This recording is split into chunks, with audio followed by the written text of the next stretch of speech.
Кээ бир адамдар мындай насаат айтат да, осуят айтат. Кайтыш болорго жакын мен өлсөм, жакшы ыйлагыла депчи. Адамдар башчылардын жакшы болушун каалайт. Кечке өкүрө албайсың да 3 күн 4 күн бою. Бир ыйлайсың.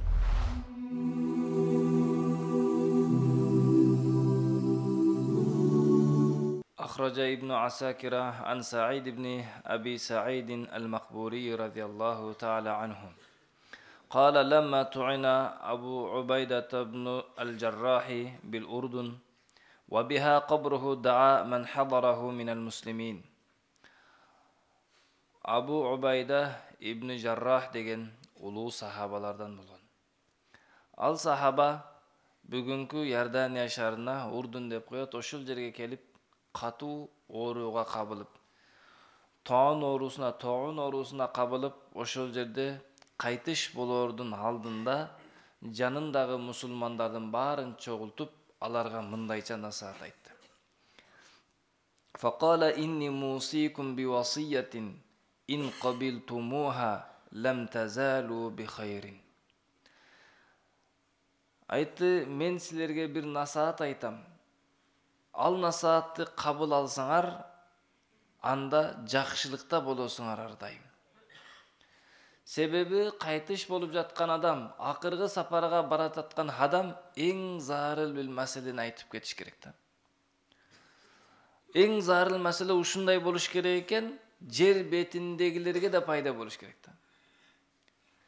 Өзүгө да пайда болуш керек, жер бетинде калгандарга да пайда болуш керек да. Өзү эмне кылыш керек? Өзү биринчи тобо кылат, истигфар айтат, Алладан жакшылык сооп үмүт кылат.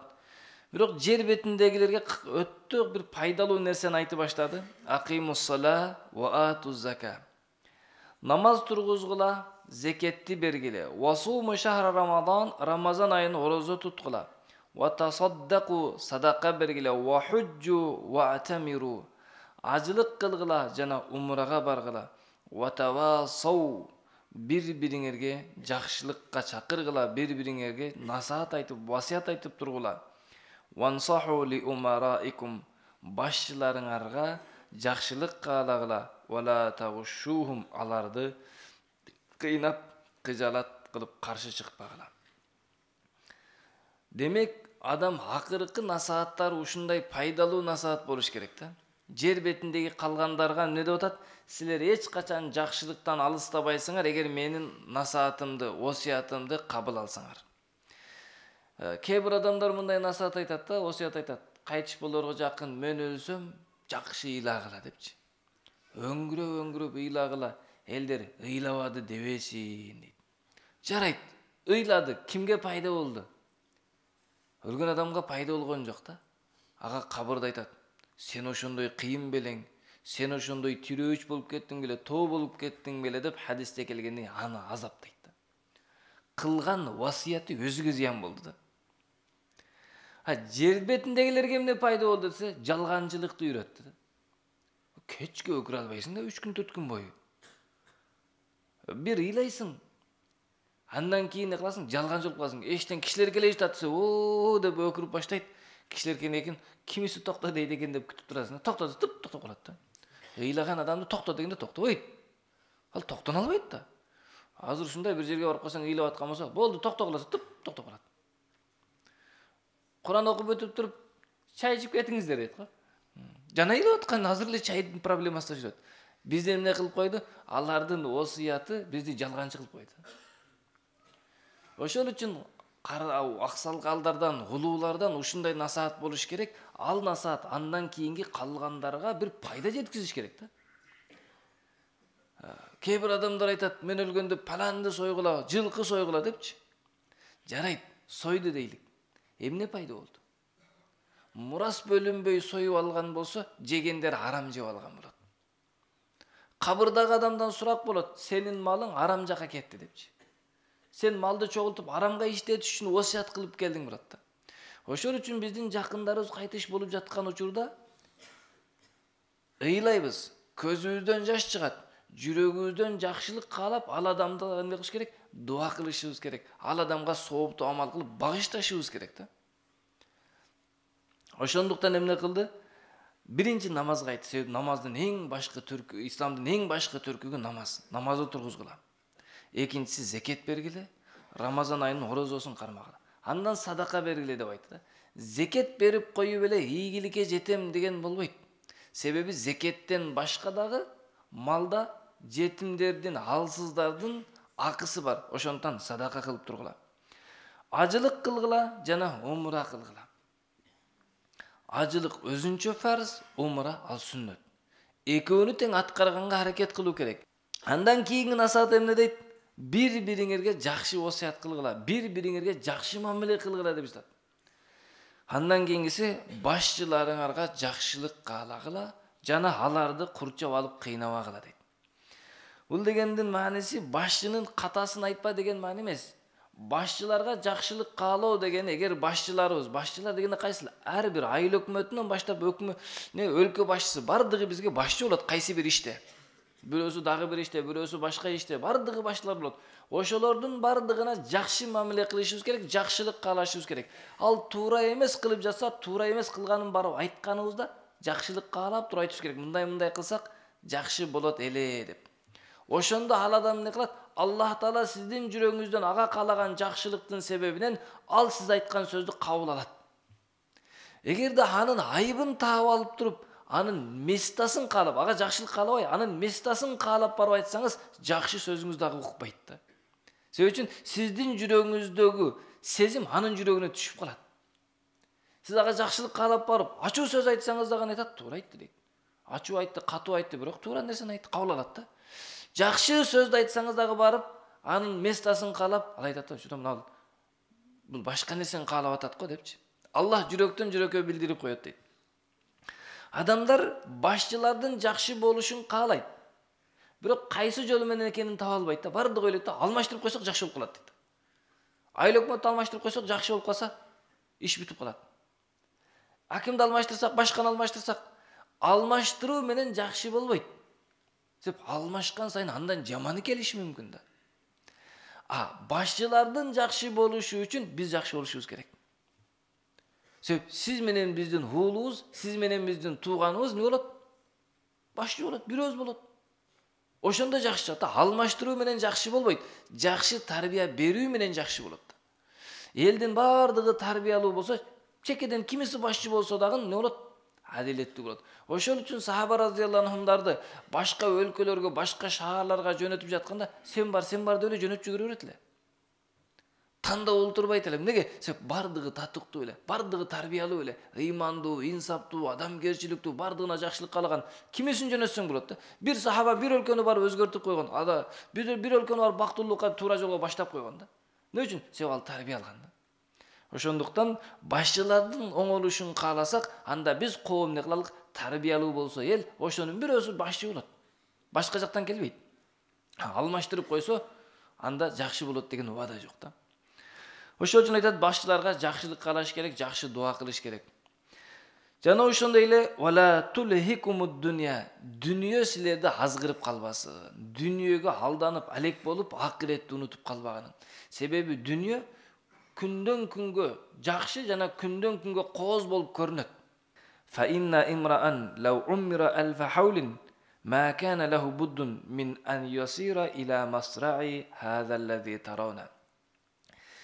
Эгер бир адам 1000 жыл жашаса дагы аргасы жок, башка мүмкүнчүлүгү жок, мен келген ушул учурга келет. Мени көрүп турган абалыңарга алда келет. Тагыраак айтканда, мени өлүм төшөгүмдө көрүп турасыңар, ал дагы бир күн өлүм төшөгүнө келет. 1000 жыл жашаңыз, барып келесиз. Билбейбиз ким канча жыл жашаганын. Аябай чоң сан деп 1000 жыл десеңиз дагы, баары бир күн өлүп кылгандарга жооп бериш керек болот дейт. Инналлаха катабал маута ала бани адама фахум майитун. Аллах Таала адам баласыны өлөт деп чечим чыгарган, бардык адам баласы өлөт. Өмүрү кыска, узун, ал Аллах Таала берген өмүрдү жашап бардыгы кетет. Демек бардыгыбыз бир күн жок боло турган адамдар экенбиз. Ошондуктан акиясухум атваухум ли раббихим ва а'малухум ли яуми маадихи. Эң акылдуусу, адамдар ичинен эң акылдуусу Роббисине эң көп итаат кылган. Эң көп Аллах Тааланын айтканын көп аткарган эң акылдуу инсан ошол дейт. Кыяматка эсеп китеп боло турган күнгө даярданган, көбүрөөк жасанып алган, амал жасап алган адам ошол эң акылдуу инсан дейт. Бизде адамдар ойлойт го, айга учуп чыккан адам эң акылдуу адам болуптур. Жылдыздарды билген астрономдор да айтат, эң акылдуу адамдар экен деп. Жылдыздын атын билдиңиз, билбедиңиз айырмасы эмне? Пайдасы жок билгендерге. Билбегенге зыяны дагы жок. Билбей калдыңыз асмандагы бир жылдыздын атын. Сизди бирөө соттойбу? Кыяматта сурайбы? Кабырда сурайбы? Рызкыңызда сурайбы? Эч нерсе болбойт. Ошондуктан эң акылдуу адам чырайлуу тамактанганды билген адам эмес.